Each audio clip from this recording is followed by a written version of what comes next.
Dinil Islam. Alhamdulillah, tuan-tuan dan puan yang dirahmati Allah sekalian, insya-Allah pada hari ini kita akan bahaskan satu tajuk juga dari kitab Bimbingan Mukminin karya Imam Al-Ghazali rahimahullah.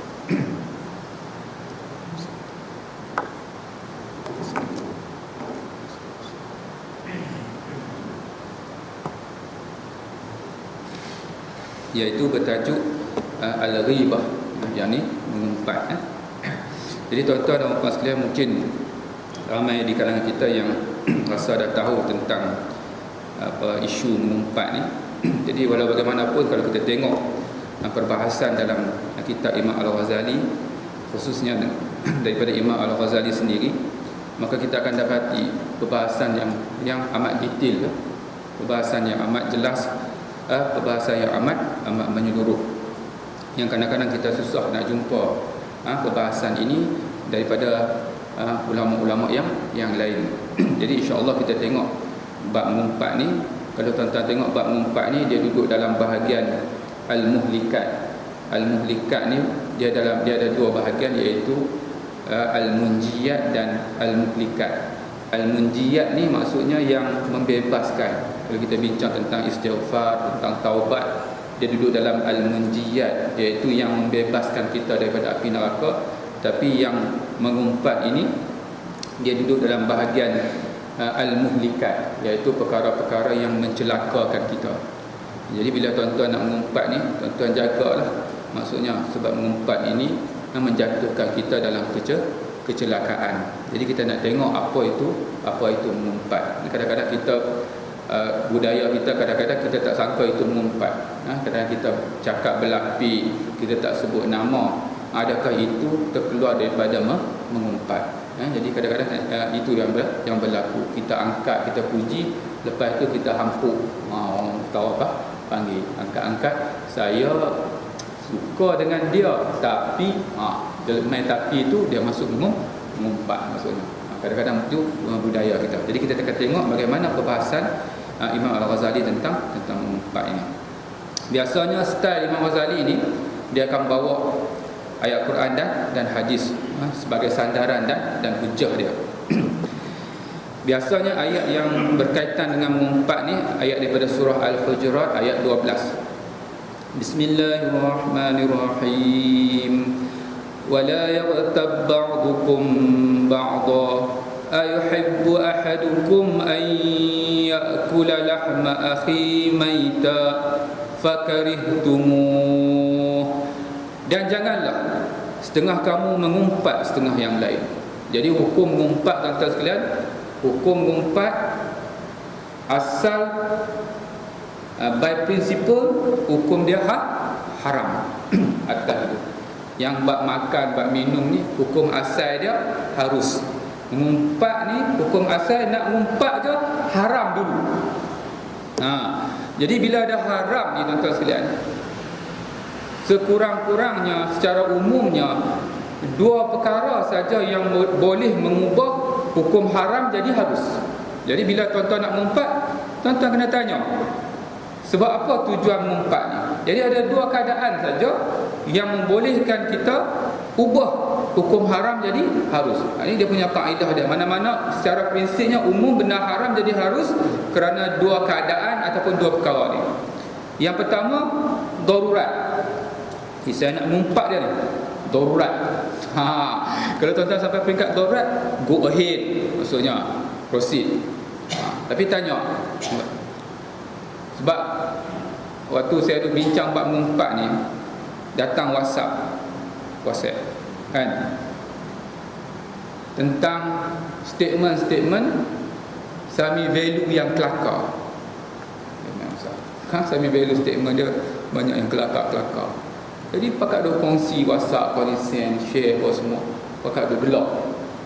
Bila sampai kat saya, saya tanya dia, ni menghina ke ataupun memuliakan? Sudah pastinya menghina. Sebab mengumpat ni, kalau dia tuan tubuh dengar, dia marah ke dia suka? Saya agak-agak, kalau sami value tahu orang duk main benda ni, dia tak suka, dia marah, maka jatuh mengumpat. Darurat. Mana ada darurat? Suka-suka. Mana ada darurat? Orang tanya Ustaz, kat orang kafir pun tak boleh mengumpat. Kaedah dia senang je. Haram bagi orang Islam, haram juga untuk orang bukan Islam. Itu kaedah dia. Makan arak haram untuk orang Islam, orang kafir haram tak? Haram juga. Yang haram bagi orang Islam, haram juga bagi orang kafir. Maksudnya. Jadi, saya pun hantar rasa tak kena ni. Maksudnya, rasa macam tak kena. Maksudnya. Sebab apa? Sebab nanti kita tengok takrif mengumpat ni umum je.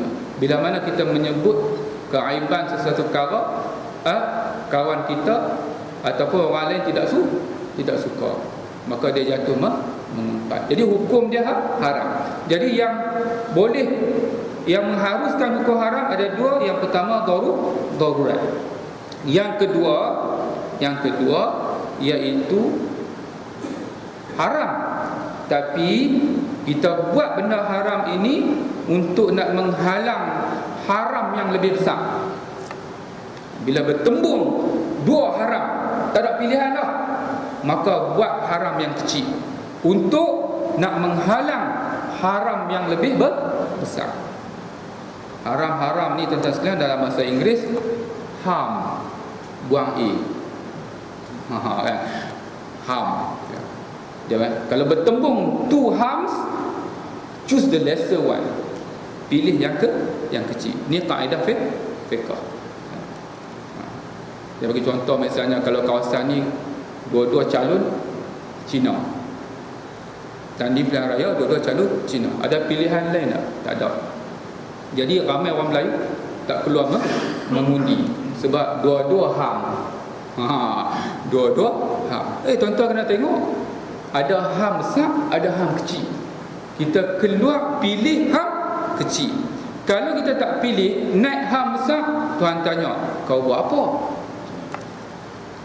Itu dia punya kaedah dia. Saya tak katalah siapa ham kecil, ham besar, apa tak sendiri. Maksudnya. Kan? Tapi nak habaq dia punya kaedah dia tu. Itu dia punya kaedah dia.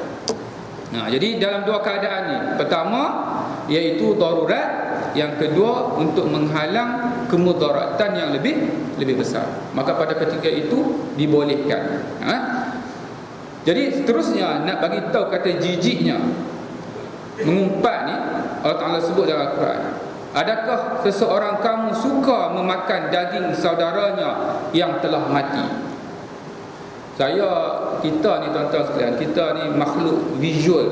Makhluk visual ni maksudnya bila kita tengok, kita lebih nampak, lebih faham. Tu yang masalah sikit benda akhirat ni. Benda akhirat, benda dengar. Kebanyakan benda akhirat, benda dengar. Tu payah sangat kita nak faham, kita nak masuk, kita nak nampak. Tapi banyak bab dunia ni, semua bab tengok bab lihat. Saya teringin sangat kalau saya nak bagi nampak ni, tapi masa tak ada, tak mengizinkan. Kalau boleh saya nak cari pinggan, gambar pinggan, gambar talam kan. Lepas tu saya nak cari mayat mana-mana, saya nak buh dalam talam. Lepas tu saya buat anak panah, mayat saudara kamu. Mailah kita pakai cubik seorang sikit, kita cucah yang asam, kita duk pakai gelap. Ambil kau kan, pakai duk gelap, cubik mayat saudara sendiri, cucah yang ayam asam. Sampai belacan. Gelap kau duk makan mayat. Ambil. Tuan sekalian. Ni maksudnya, adakah seseorang kamu suka memakan daging saudaranya yang telah mati? Allah Ta'ala yang mengetahui fitrah manusia, Allah Ta'ala terus bagi tahu, tentulah kamu sekalian benci memakannya. Tak ada siapa yang sukalah. Kalau barbarian pun dia tak makan mayat saudara dia sendiri. Dia makan orang lain. Tuan-tuan sekalian, kalau dalam perbahasan perbincangan Isra' Mi'raj ni, Rasulullah ditunjukkan satu golongan yang mana mencakar muka dan dada mereka dengan kuku daripada tembaga. Maka ditanya Rasulullah kepada Jibril, siapakah golongan itu? Itulah golongan yang suka mengumpat, mengadu domba. Itu dalam peristiwa Isra Mi'raj. Jadi hukum dia haram dan hukum dia dosa, antara dosa-dosa yang besar yang disebut dalam Al-Quran dan hadis. Sabda junjungan sallallahu alaihi wasallam, setiap orang muslim, al-muslim 'alal muslim haramun. Setiap orang muslim atas muslim yang lain haram darahnya, tidak boleh membunuhnya tanpa hak. Wa maluhu, hartanya tidak boleh merampasnya. Kalau nak ambil dengan jalan yang syar'i, dan haram kehormatannya. Wa 'irduhu, yakni tidak boleh mengumpatnya, yakni menjatuhkan maruahnya. Salah satu cara kita menjatuhkan maruah kita iaitu dengan jalan mengumpat. Jadi hukum dia jelas haram. Wahai mereka yang telah beriman lidahnya, Rasulullah teruskan lagi dengan hadisnya, wahai mereka yang telah beriman dengan lidahnya, yang sebut aku beriman dengan lidahnya, tetapi belum beriman pula hatinya, tapi hati masih belum beriman. Janganlah kamu mengumpat kaum muslimin, dan janganlah kamu mengintip keaiban-keaibannya. Jangan sekali-kali kita mengumpat dan mencari keaiban saudara kita. Sebab barang siapa yang mengintip keaiban saudaranya, nescaya Allah akan mengintip keaibannya. Jadi Allah Ta'ala dia guna bahasa kita. Allah Ta'ala tak perlu mengintip, sebab dia maha mengetahui al-alim. Tapi dia guna bahasa kita. Kalau kamu mengintip keaiban saudara kamu, aku akan intip keaiban kamu. Kalau Allah intip, tuan-tuan sekalian, tak ada siapa yang dapat tutup, tak ada siapa yang dapat sembunyi. Dan sesiapa yang Allah intip keaibannya, nescaya dia akan mendedahkannya meskipun dia berada di dalam, yakni di tengah rumahnya, fi jawfi baitihi. Maksudnya nak beritahu kat sini, jawfi ni maksudnya kadang-kadang kita orang dulu rumah dia rumah papan, kalau nak mengintip ni dia pergi mengendap ke tepi dinding je, nampaklah. Tapi Allah Ta'ala kata kalau ada bilik kat tengah pun, kalau Allah Ta'ala nak intip, Allah Ta'ala nak buka, dia boleh buka maksudnya. Tak siapa dapat selindung. Sebab itu jangan sekali-kali mencari keaiban saudara kita, tuan-tuan sekalian. Kalau kita tak nampak macam, kalau nampak, ternampak macam mana ustaz? Kalau ternampak, buat apa yang patut, iaitu amar ma'ruf nahi munkar. Sudah. Yang duk pi jaja nama dia tu pasal apa? Buat bagus tak? Amar ma'ruf nahi munkar. Tapi yang haramnya bila kita start jaja, kita start pergi cerita ke orang. Sebab apa kita cerita ke orang? Tanya diri kita, sebab apa? Kadang-kadang kita sekadar mendapat kepuasan. Kalau boleh kita sebar keaiban kita, kita seronok. Bila orang berduka kita seronok. Kalau orang bergembira, kita sedih. Ni penyakit-penyakit yang dijangkiti oleh penyakit hasad dan dengki. Penyakit tertua di dunia, pesakit pertama dia ialah iblis. Ini kita kena ingat. Kebanyakan para salafus salih berpendapat bahawa ibadat itu bukanlah hanya setakat puasa atau salat saja. Memang kita faham puasa salat itu ibadatlah, tetapi para alim ulama salafus salih, orang-orang yang terdahulu, mereka faham bukan sekadar itu saja, tetapi terkira dalam ibadat juga menahan diri daripada mengumpat. Maksudnya bila ada keinginan, gatai mulut nak mengumpat, pada ketika itu kita tahan diri kita, nafsu kita daripada mengumpat, maka seolah-olah kita beribadat kepada Allah Subhanahu Wa Taala. Tapi kalau ustaz, kalau tak ada rasa nak mengumpat, tak dapat pahala. Tak dapat pahala, dapat pahala lain lah. Dia zikir semua, sebab tu dia tak rasa nak mengumpat, sebab dia berzikir dapat pahala lain. Tapi orang yang ada kecenderungan ni, nak tengok, dia tahan, maka dia dapat pahala ibadat, menahan daripada melihat perkara yang haram. Ada orang dia tak rasa nak tengok, dia tak dapat bahagian tu, dia dapatlah bahagian lain. Dia menjaga mata dia dengan cara yang lain maksudnya. Tuan-tuan dan puan yang dirahmati Allah sekalian, pengertian mengumpat, ini tengok tuan-tuan sekalian, ialah apabila anda menyebut sesuatu yang boleh menimbulkan kebencian atau kemarahan saudaramu. Nah, sebut sesuatu boleh menimbulkan kebencian atau kemarahan saudara kita. Bila dia mendengarnya, sama ada yang disebutkan oleh anda itu sebagai kekurangan-kekurangan pada anggota badannya, keturunannya, bentuk kejadiannya, perbuatannya, perkataannya, agamanya, dunianya, pada pakaiannya, rumahnya, sehingga binatang kenderaannya sekalipun, tuan-tuan sekalian, kita tu macam mana boleh beli kereta macam tu, tak ada tis langsung. Kita cerita kat kawan jiran beli kereta, tuan sekalian, maka jatuh mengumpat tak? Jatuh mengumpat. Luas. Jadi luas. Tiap-tiap hari kita bagi pahala percuma kepada orang lain. Bangun, sujud, rokok, tunggang terbalik, pergi duk sedekah pahala kepada orang lain. Di akhirat kelak, bangun-bangun tengok-tengok habis pahala, kita transfer kepada orang lain tanpa kita sedari. Kita sebut keturunan dia, kita sebut pakaian dia, cara dia berjalan, cara dia melawak, yang mana kalau dia dengar dia tak suka. Habis bagi pahala ke orang lain. Hasan Al-Basri, kalau dengar orang mengumpat, dia pergi kat kedai, dia beli makanan, dia suruh anak dia pergi sedekah. Orang tanya pasal apa? Ayah kata bagi sebab bagi pahala percuma kepada dia. Ni macam reverse psychology. Orang tu tak jadi mengumpat. Kita kalau dengar orang mengumpat, kita pergi beli laksa kat mana-mana ke, roti canai ke, pergi sedekah. Tanya pasal apa? Saya dengar tadi pasal mengumpat saya. Ni yang saya bagi roti canai percuma. Tak mengumpat dah. Baik. Kekurangan-kekurangan, contoh Imam Ghazali bagi secara detail ni. Anggota badan, rabun, juling, botak, pendek, hitam. Tuan-tuan sekalian, ni betul tuan sekalian, dia memang pendek. Pasal betul ni nama mengumpat. Kalau tak betul nama fitnah. Pendek tuan sekalian. Ni dan lain-lain lagi. Nasab keturunan, bapak jahat, rendah akhlak, bapak tukang pikul air. Kalau orang main Minang kan, Allah dia tu, pak dia tu kerja guard sekolah. Sebab apa sebut yang tu? Sebab apa?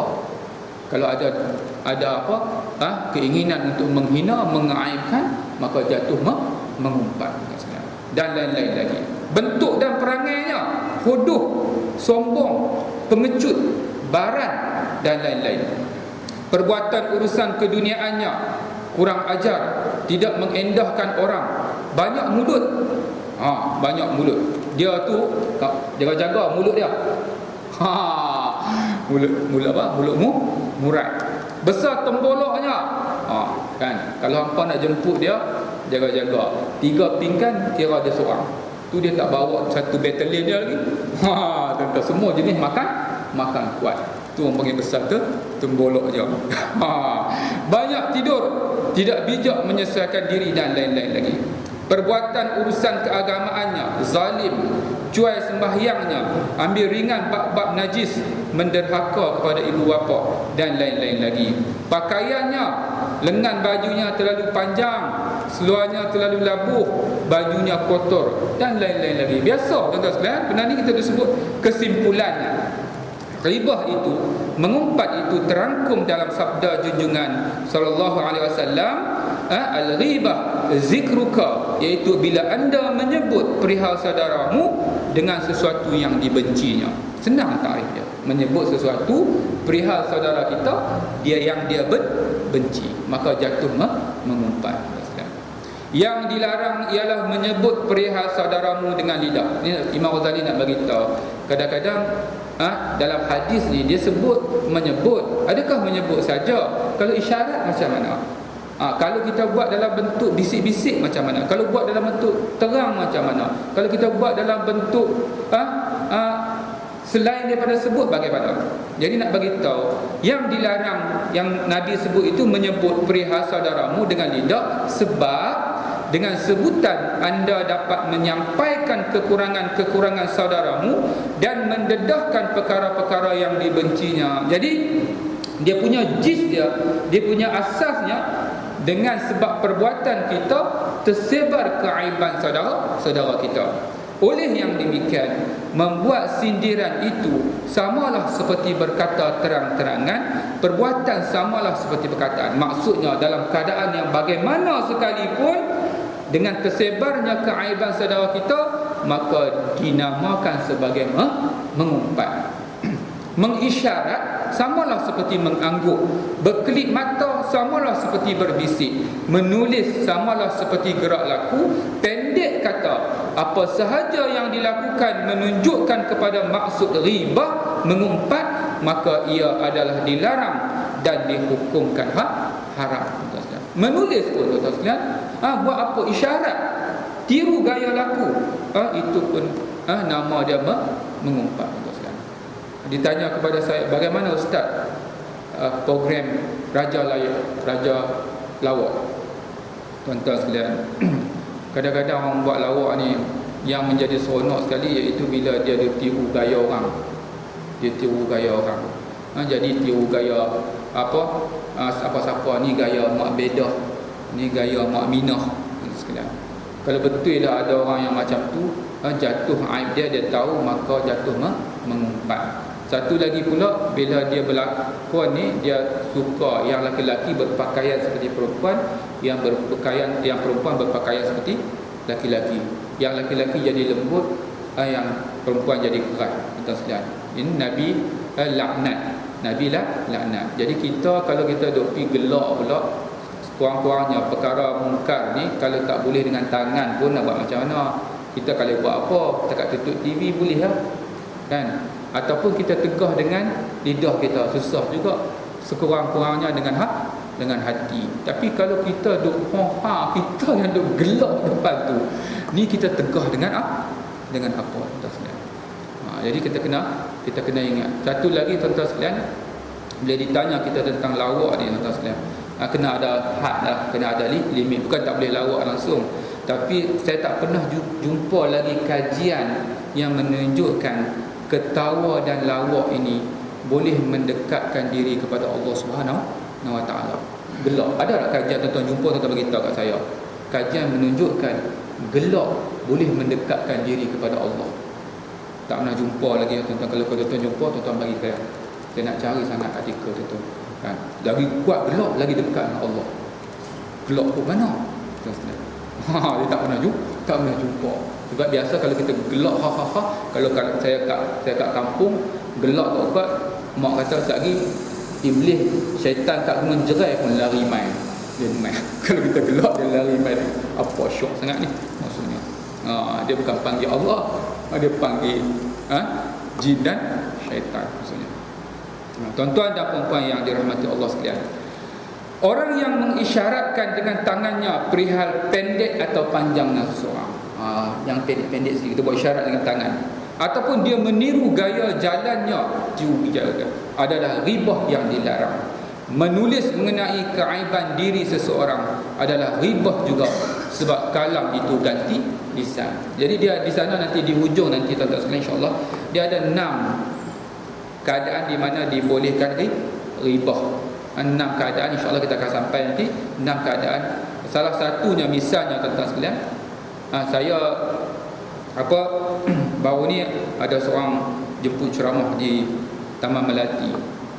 Dia jemput ceramah, dia kata, Ustaz, orang sana Ustaz, senior-senior kan, jadi mereka ni pun tak baca notis-notis ni kan. Bila bertanya saya, malam ni Ustaz apa? Malam ni Ustaz apa? Jadi saya cakap Ustaz Latif kan. Ustaz Latif mana? Kau tak tahu Ustaz Latif mana kan? Ustaz Latif Unta. Ustaz Latif Unta. Sebab saya banyak bawa contoh-contoh unta. Jadi dia kenal saya Ustaz Latif Unta. Ya, tak pasal-pasal Nabi saya macam mana boleh jadi Ustaz Latif Unta pula kan? Ustaz ni mumpai kan? Kalau saya dengar saya tak suka. Tapi tuan-tuan sekalian, salah satu kebolehan untuk mengumpat ni, maksudnya bila mana bila dia datang satu tempat, dia tanya orang tak tahu. Bila sebut saja nama tu, orang semua tahu, maka dibolehkan. Jadi saya pun tak apa nak buat macam mana. Orang kena dibolehkan maksudnya. Tapi jangan saya sajalah terus kan bertempat. Kalau kita pergi cari rumahan, cari dia apa man. Sini banyak man. Man pendek-pendek gemuk sikit. Semua kenal tu. Tak apa, waktu tu je lah. Tapi jangan waktu lain janganlah. Tuan-tuan tak boleh maksudnya. Demikian juga seseorang itu tersinggung sebab keaibannya disebut dalam bentuk doa. Tuan-tuan sekalian, ni mengumpat dalam doa. Macam mana tu? Ni, alhamdulillah, Tuhan tidak mengenakan aku dengan bala atau penyakit itu. Penyakit itu tu kembali kepada siapa? Merujuk kepada penyakit yang menimpa saudara kita. Kita sebut kat kawan kita, tuan-tuan sekalian. Kalau dia dengar, dia marah. Satu penghinaan tak? Kalau jatuh penghinaan, maka pada ketika itu jatuh dalam mengumpat. Maksudnya kita sebut depan orang lah, orang dengar mengumpat ni, orang dengar. Kalau seorang-seorang tak, ya Allah Tuhanku, kita sendiri tak apalah. Tapi bila melibatkan, ya Allah, kita ni minta lah ya Allah simpang daripada penyakit itu. Jaga tuan-tuan sekalian, takut-takut dia membawa satu elemen mengaibkan saudara kita. Kalau dia tahu dia tak suka, dia benci, maka jatuh mengumpat. Ini dalam doa. Ini lagi termasuk juga, ini bentuk-bentuk mengumpat. Jika seseorang yang mula-mula memuji, saya kata tadi di awal tadi, style orang Melayu, kita angkat dia, kita lepas. Tapi termasuk juga jika seseorang yang mula-mula memuji seseorang yang hendak dikejinya, misalnya, alangkah baik sekali hal orang itu, tapi malangnya masuk mengumpat. Sekalian, tujuannya tidak lain melainkan mencaci orang itu. Juga ini bentuk mengumpat. Jaga-jaga. Jika dia menyebut keaiban seseorang di hadapan ramai, tetapi mereka tidak dapat mengagap siapa orang yang ditujukan celaan itu, lalu dia menyebut, subhanallah, hairan betul si fulan itu dengan kelakuannya, hingga apabila didengar lagi oleh ramai, mereka pun faham siapa orang yang ditujukan celaan tadi. Ini adalah satu dosa besar kerana dia menggunakan nama Allah, iaitu nama Tuhan, dijadikan perantaraan untuk merealisasikan cita-citanya yang jahat itu. Jaga. Dia berkata lagi, ni juga bentuk-bentuk mengumpat, sungguh sedih aku apa yang berlaku ke atas sahabat kita kerana kecuaiannya. Nampak dah masuk dah? Nak masuk dah? Menghina kerana kecuaiannya dan perilakunya yang tak baik. Tadi nampak macam menzahirkan simpati, tapi part yang kedua, bahagian ayat yang kedua, menzahirkan keaiban saudara kita. Maka orang yang berkata begitu adalah pendusta, sebab sekiranya dia benar-benar sedih, tentulah dia tidak begitu senang melahirkan kepada orang ramai sesuatu yang akan dibenci sahabatnya. Kadang-kadang kita sebut, tuan-tuan, bukan ada rasa sedih, tetapi ada rasa kelegaan. Jaga, tuan-tuan sekalian, ini yang namanya hasad dan dengki. Tapi kalau kita zahirkan betul-betul kita yang ini hati ni, persoalan hati dan emosi ni kita dengan Allah, betul-betul kita rasa sedih, tuan-tuan sekalian, pada waktu itu tak apa. Tapi dalam kebanyakan hal susah. Biasanya, tuan-tuan sekalian, kita sebut keaiban musibah orang lain, kita rasa lega. Iaitu yang kita takut. Sebab apa? Takut-takut itu tanda-tanda simptom-simptom hasad dan dengki. Dan itu kita kena berjaga-jaga. Kesihan ni juga bentuk mengumpat lagi. Kesihan si miskin itu, kita ada kesihan si miskin itu, dia telah diuji dengan sesuatu bala yang besar. Mudah-mudahan Allah mengampun dosa kita dan dosa-dosanya. Nyatalah pada lahirnya dia pura-pura melahirkan doa, tetapi Allah lebih mengetahui isi perutnya dan niat busuknya, dan oleh kerana kejahilannya dia tidak sedar bahawa dia telah melibatkan dirinya dalam satu kutukan besar dari Allah Subhanahu wa ta'ala. Tuan-tuan tengok ayat ni tuan-tuan sekalian, nampak biasa tuan-tuan sekalian. Tapi Allah Ta'ala Maha mengetahui sebab apa kita sebut yang demikian. Betulkah kita simpati atau sekadar melahirkan rasa lega dalam diri kita? Tuan-tuan dan perempuan yang dirahmati Allah sekalian. Baik, ini pun sama juga. Bila seseorang mendengar umpat dengan penuh minat dan takjub. Ustaz, saya tak mengumpat Ustaz. Saya dengar Ustaz. Ni jaga. Dengan tujuan si pengumpat itu akan bertambah semangat dan terdorong terus untuk mengumpat secara berlebih-lebihan. Dia menggalakkannya dengan berkata misalnya, ajaib, aku tak tahu dia itu begini, atau memang aku tidak menyangka sama sekali dia boleh berkelakuan seperti itu. Dia tak mengumpat, tapi kenyataan dia punya semangat nak dengar tu memberi motivasi kepada pengumpat untuk mengumpat. Cuba cerita lagi. Yang kawan ni tak ada cerita sikit ya. Bila kawan dia tekan dia, banyak lagi hang nak tahu, masa tak cukup. Dia keluar habis tuan sekalian. Semua ucapan ini sama seperti membenarkan kata-kata si pengumpat itu, manakala membenarkan kata-kata orang yang mengumpat samalah seperti mengumpat juga. Satu baku itu yang saya kata pakai cubit cucah ayat asam.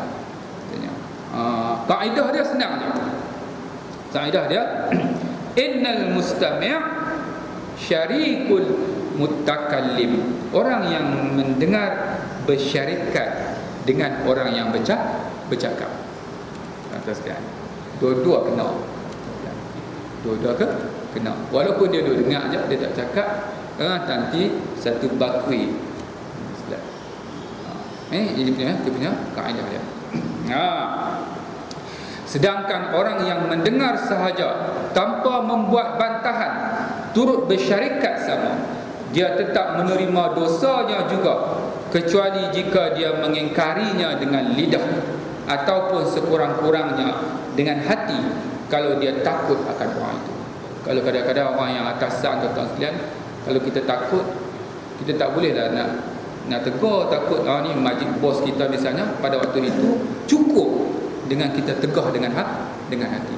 Saya tak suka ni, yang ini mengumpat, tak ada bukti, sekadar sangkaan, saya tak suka ni. Dengan hati kita cukup. Tapi kalau kita tak ada perasaan apa-apa, tambah provoke lagi, maka pada ketika itu kita sama saja dengan orang yang mengumpat. Sebab itu tuan-tuan dan puan sekalian, jangan kita salahkan dalam Islam ni tuan-tuan sekalian. Jangan kita salahkan orang atas sebab-sebab masalah yang berlaku. Sebab kadang-kadang kitalah juga yang menjadi puncanya. Dalam mengumpat misalnya, kita kata, tak buat macam mana ustaz, kawan-kawan saya ni ustaz jenis suka yang perkara-perkara yang macam ni. Tuan-tuan sekalian, kalau dia suka, kita tak dengar, dia nak cakap, minta maaf, kita tukar tajuk lain boleh tak? Dia bercakap. Mana ada dia bercakap? Sebab dia bercakap, sebab kita dengar. Sebab itu jangan salahkan orang. Sebab ni dia panggil apa? Undang-undang apa? The law of attraction, daya tarikan. Kalau kita positif, kita akan tarik semua yang positif. Kalau kita negatif, kita akan tarik semua yang negatif. Kalau kita negatif. Sebab tu kalau kita kawan kita negatif, jaga-jaga, takut kita juga negatif. Jangan salahkan suami, isteri salahkan suami salahkan isteri. Jaga. Kadang-kadang sebab apa suami buruk? Sebab kita pun buruk. Sebab apa isteri buruk? Sebab kita pun buruk. Dia punya undang-undangnya begitu. Kaedah dia senang je.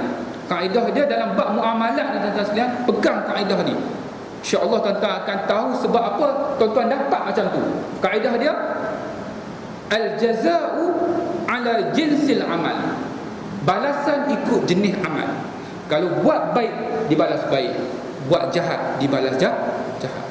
Pegang. Pasal apa aku dah orang buat aku macam ni? Tuan-tuan sekalian, tanya diri kita tuan-tuan sekalian, apa yang kita buat yang Tuhan bagi keadaan yang sedemikian.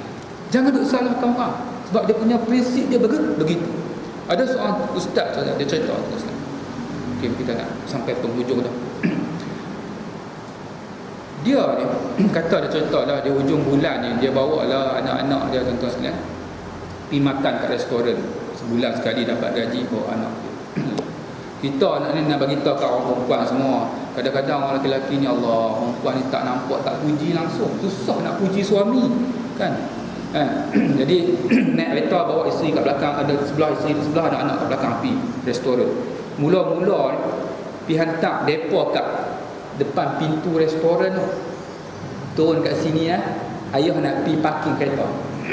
Buat turun depa. Kita pergi jauh parking kereta. Tak pergi mai gede-gede. Bila mai duduk kat meja ni, tuan-tuan sekalian, depa order dah. Anak-anak dengan isteri dah order. Kita baru sampai. Abang nak makan apa? Order. Lagi kita tengah duduk order, depa makan minum, mai dah makan. Kita duduk tunggu lagi. Tak sampai lagi. Nak bagi tahu ni pengorbanan suami kadang-kadang tak nampak kan. Lepas tu bila habis makan, abang duduk sini sat nak bawa anak-anak tengok ni ada ikan-ikan kita duduk makan seorang-seorang. Lepas tu waiter bawa resip bayaran. Depa makan semua, kita hantar depa, lagi kita kena bayar. Lepas tu tunggu depan restoran, ayah nak ambil kereta. Pergi ambil kereta, depa masuk. Kan tak buka pintu kan. Depa masuk dalam kereta tuan-tuan sekalian. Anak-anak peluk mak. Terima kasih mak kerana belanja adik, belanja abang Long. Dia pergi peluk mak. Tak pasal-pasal kan. Lembu punya kerja, sapi dapat dah. Terima kasih. Panas juga. Ustaz kata, kenapa? Aku tak layak ke? Muka aku dia teruk sangat ke? Kenapa anak-anak tak cium aku macam dia cium mak dia? Kan? Tuan-tuan, balik kepada kaedah tadi, al-jaza'u ala jinsil amal. Balasan ikut jenis amal. Rasulullah dia teringat sepotong cerita Rasulullah, sepotong hadis Rasulullah, bila mana datang seorang sahabat, dia tengok Rasulullah ni, kanak-kanak suka. Bila kanak-kanak tengok Rasulullah, kanak-kanak akan pergi pada Rasulullah. Sebab Rasulullah dia suka layan kanak-kanak. Sebab itu dia berhak mendapat layanan daripada kanak-kanak. Dia usap kepada kanak-kanak, dia melawak dengan kanak-kanak. Jadi sahabat kata, ya Rasulullah, bagaimana kanak-kanak suka kepada kamu? Kanak-kanak tak suka kepada aku, anak-anak pun tak suka kepada aku. Rasulullah kata, jom kita pergi rumah tengok macam mana. Bila sampai kat rumah, jalan dengan Rasulullah, bila nak sampai, anak-anak lari kat dia. Dia kata, tepi. Rasulullah kata, padan pun kadang-kadang tak suka. Tuan-tuan, al-jaza'u ala jinsil amal. Balasan ikut jenis amal. Sebab itu jangan kita duk tuning jari kat orang. Kadang-kadang kita tanya diri kita, apa yang kita buat yang Allah Ta'ala bagi kepada kita layanan yang sedemikian. Itu dia punya kaedah dia dalam bab muamalat. Dalam bab muamalat, iaitu hubungan sesama manusia, begitulah keadaan. Hadis, bila mana seseorang mukmin dihinakan, kita dengar hadis ni sahih, bila mana seseorang mukmin dihinakan di hadapan mukmin yang lain dan dia tidak menolongnya, dia tak tolong, padahal dia berkuasa menolongnya, nescaya Allah akan menghinakannya di hari kiamat di hadapan khalayak ramai. Kita boleh tolong dengan macam mana? Ikut kemampuan kita, tapi kita tak buat apa-apa, malah kita yang sama-sama, tuan-tuan sekalian, terlibat sama. Di hari akhirat kelak, tuan-tuan sekalian, Allah Ta'ala kata, aku akan hina kamu di hadapan khalayak ramai. Tak apalah, kat dunia kita boleh lepas, tapi jaga, tuan-tuan sekalian, di hari akhirat kelak tak lepas, tuan-tuan sekalian. Dan seterusnya, barang siapa yang mempertahankan kehormatan saudaranya tetapi secara rahsia lah. Kadang-kadang kita depan kawan kita memang kita tunjuk champion lah kan? Saya tak setuju, saya tak suka depan kawan kita, tak kira sangat, sebab dia takut jadi riak. Tapi di belakang dia tak tahu kita defend dia. Maka Allah Ta'ala wajib atas Allah untuk mempertahankan kehormatannya kelak di hari kiamat. Bukan Allah Ta'ala ni dia boleh buat apa yang dia suka. Tetapi bila orang berperangai macam ni, mempertahankan saudara dia, jika saudara dia tak tahu di belakang saudara dia, Allah Ta'ala mewajibkan ke atas dirinya untuk menjaga, mempertahankan kehormatannya di hari akhirat kelak. Bila semua keaiban akan terbuka, pada waktu itu Allah Ta'ala tutup keaiban kita, tuan-tuan sekalian. Kita amat memerlukan perlindungan daripada Allah Subhanahu Wa Ta'ala. Jadi saya bab mengumpat, bab tuduh ni, tuan-tuan sekalian, kalau kita tengok hadis-hadis kan, dia bukan, kalau tuan-tuan tengok hadis ni, ulama-ulama dia bincang secara detail. Ada hadis kan, hadis tidak masuk syurga. Tidak masuk syurga sesiapa. Contohnya, la yadkhulul jannah an-namam. Tidak masuk syurga orang yang mengadu domba, mengacung, tak masuk syurga. Ada hadis, siapa buat sekian-sekian masuk neraka. Apa beza masuk neraka dengan tak masuk syurga? Ada beza, tuan-tuan sekalian. Kita tengok sama kan, tak masuk neraka, yang ni tak masuk neraka, yang ni tak masuk masuk neraka, yang ni tak masuk syurga. Sama tak? Ulama-ulama beza. Kenapa hadis begini? Tuan-tuan sekalian, masuk neraka ada jaminan lagi masuk syurga. Masuk neraka ada jaminan masuk syurga. Sebab nanti bila habis dosa, syahadah dia masih elok, dia akan masuk syurga. Tapi kalau tak masuk syurga, Pak jaga, tuan-tuan sekalian, tak masuk syurga, tak masuk dah. Nak bagi tahu. Sebab tu dalam bab mumpat, bab ngadu domba, la yadkhulul jannah, tak masuk syurga mereka yang mengadu domba. Tak masuk syurga kalau Ustaz? Dah. Ulama-ulama pendapat ini dia punya sirah nak bagi ancaman, jangan main-main ni, dosa besar ni. Masuk juga, tapi beza dia kat situ. Dalam bab tuduhan tanpa bukti. Berlaku ni perkongsian kadang-kadang dalam banyak juga ilmu-ilmu yang kita dapat manfaatkan, perkongsian dalam WhatsApp dan sebagainya. Saya tutup dengan cerita ni, tuan-tuan sekalian, iaitu bagaimana ni peristiwa berlaku pada zaman Imam Malik. Bila mana ada seorang mayat ni, dia memang terkenal lah, dia punya masyarakat bercakap tentang perangai tak elok seorang perempuan ini, perangai tak elok dia, tuan sekalian, misalnya berzina dan sebagainya. Tapi tak ada bukti, tak ada siapa yang boleh bawa bukti, tuan sekalian. Cuma orang cakap-cakap. Bila dia mati perempuan ni, tuan sekalian, jadi ada panggil lah tukang mandi. Biasanya tukang mandi perempuan juga. Bila tukang perempuan ni mandi, tuan-tuan sekalian, bila mandi nak jadi cerita, tuan-tuan sekalian, tangan dia melekat pada jenazah. Tak boleh nak pisah daripada jenazah. Nak buat macam mana ni? Panggil, nak buat macam tarik, tak keluar apa semua, tak keluar macam mana? Jadi nak buat macam mana, tuan-tuan sekalian? Ada yang bagi fatwa kita, macam mana kita nak potong ke apa mayat tu? Dekat daging mayat, potong tangan tu mana boleh? Nak buat macam mana? Panggil Imam Malik. Imam Malik datang. Imam Malik tengok. Imam Malik tanya, apa yang kamu buat ni? Dia tanya perempuan yang mandikan tadi, kenapa boleh jadi macam ni? Tak ada apa, saya tak buat apa. Tak ada apa. Kamu cakap betul-betul. Apa yang kamu cakap, apa yang kamu buat? Akhirnya setelah ditekan, dia pun mengaku. Dia tuduh perempuan ini berzina. Inilah balasan kamu. Perangai kamu tak elok, berzina. Akhirnya dia mengaku. Jadi Imam Malik kata, kamu boleh bawa bukti tak? Kata dia berzina. Mana nak pergi cari, tuan-tuan sekalian? Bukti kena bawa 8 biji mata, tengok 4 orang saksi, tuan-tuan sekalian. Walaupun betul tak boleh bawa, jaga sebab 80 orang. Imam Malik kata, dengan izin Allah kata, jadi sebab kamu bawa tuduh dia begitu tanpa boleh bawa saksi, maka hukum sebab 80 orang. Tangan dia melekat pada mayat, maka dia sebab 80 orang. Dengan izin Allah, sebatan yang ke-80 itu terlekam tangan dia daripada mayat. Kita tak payahlah tujuh, tuan nak tunjuk sampai macam tu. Tapi nak bagi tahu, tuan-tuan sekalian, tentang bahaya tuduh dia, tuan-tuan sekalian, dan susahnya nak sabit hukum-hukum syar'i, tuan-tuan sekalian. Jadi saya rasa cukuplah sekadar itu. Yang baik daripada Allah Subhanahu Wa Taala, dan yang dhaif itu dari kelemahan diri saya sendiri. Saya sudahi dengan billahi taufiq wal hidayah. Wassalamualaikum warahmatullahi wabarakatuh.